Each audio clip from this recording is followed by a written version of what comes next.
Pernah nggak sih Anda di bagian keuangan rumah sakit garuk-garuk kepala? Lihat laporan pendapatan, angkanya bagus banget. Tapi pas cek saldo di bank, kok rasanya beda cerita ya? Nah, yuk kita bongkar bareng-bareng teka-teki keuangan BLUD yang satu ini. Ini nih pertanyaan keramat yang sering banget bikin pusing. Kenapa angka pendapatan di laporan nggak pernah klop sama uang cash yang ada di rekening? Jawabannya, ternyata ada di langkah paling awal, yaitu cara kita mencatat pendapatan itu sendiri. Oke, untuk menemukan jawabannya, kita harus mundur sedikit dan paham dulu soal fondasi akuntansi BLUD. Dan fondasi itu namanya basis akrual. Gampangnya begini, basis akrual itu artinya begitu layanan ke pasien selesai, katakanlah saat pasien sudah boleh pulang, di detik itu juga, cling, pendapatan harus langsung dicatat. Dicatatnya pun full, sesuai tarif peraturan bupati atau perbub. Kita nggak peduli kapan atau berapa uangnya bakal dibayar nanti. Yang penting, catat dulu. Eits, tunggu dulu. Mencatat angka gede di awal ini bukan salah ya. Sama sekali bukan. Justru ini wajib. Pertama, karena ini perintah dari peraturan daerah, jadi soal kepatuhan hukum. Kedua, ini jadi cermin kinerja kita. Nunjukin seberapa besar sih nilai layanan yang sudah kita berikan. Dan yang paling penting, ini menciptakan jejak audit yang bersih dan jelas dari titik start. Oke, jadi kita udah punya angka pendapatan bruto yang tinggi di pembukuan. Sekarang pertanyaannya, gimana caranya angka di atas kertas ini berubah jadi uang beneran yang masuk ke kas dari klaim BPJS? Nah, ini dia nih, biang kerok permasalahannya.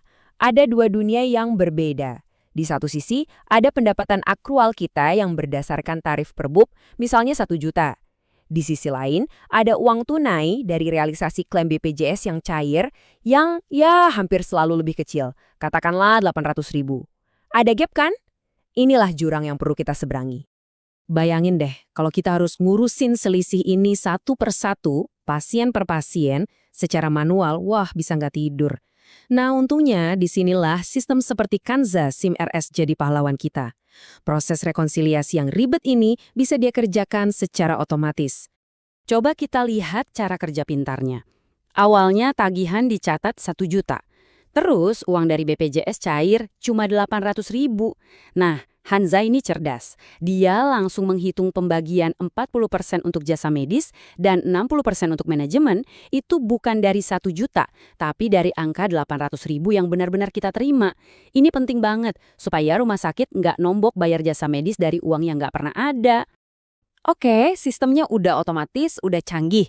Tapi kok anehnya, di laporan keuangan labanya sering banget kelihatan nol atau tipis banget. Kemana perginya surplus kita?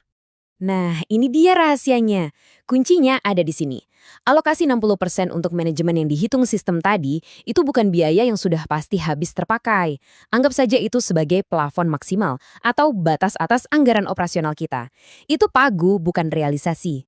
Surplus Anda yang sesungguhnya itu muncul di sini. Coba lihat. Yang biru itu plafon anggaran manajemen kita. 480.000. Nah, yang hijau itu belanja operasional kita yang beneran. Misalnya cuma habis 400.000. Lihat kan ada celah? Nah, selisih 80.000 itulah surplus kita yang sebenarnya. Itu murni hasil efisiensi. Jadi, kuncinya apa? Ya, efisiensi.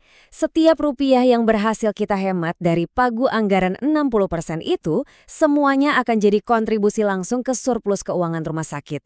Makin efisien, makin besar surplusnya. Nah, sekarang ayo kita ganti topi sejenak. Anggap saya ini auditor eksternal yang datang ke rumah sakit Anda di akhir tahun. Apa saja sih yang harus kita lakukan bersama untuk melaporkan surplus ini secara resmi dan sah? Oke, ini dia checklist saya sebagai auditor. Langkah pertama, saya mau lihat rekonsiliasi formal antara total tagihan tarif perbub dan total klaim BPJS yang cair.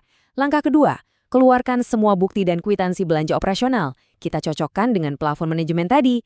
Langkah ketiga, kita buat jurnal penyesuaian untuk mengoreksi biaya manajemen dari yang tadinya 60% menjadi sesuai angka belanja real. Dan terakhir, yang paling krusial, surplus hasil efisiensi ini wajib disajikan secara transparan di catatan atas laporan keuangan atau CALK. Jadi kebayangkan alurnya, dengan mencatat secara benar di awal, lalu direkonsiliasi otomatis oleh sistem, dan terakhir disesuaikan secara strategis di akhir tahun, kita bukan cuma berhasil menemukan surplus yang selama ini seolah tersembunyi. Lebih dari itu, kita sedang membangun sebuah narasi keuangan yang sangat kuat, yang membuktikan efisiensi, dan yang terpenting, membangun kepercayaan dari semua pihak yang berkepentingan. Semuanya jadi transparan dan bisa diaudit.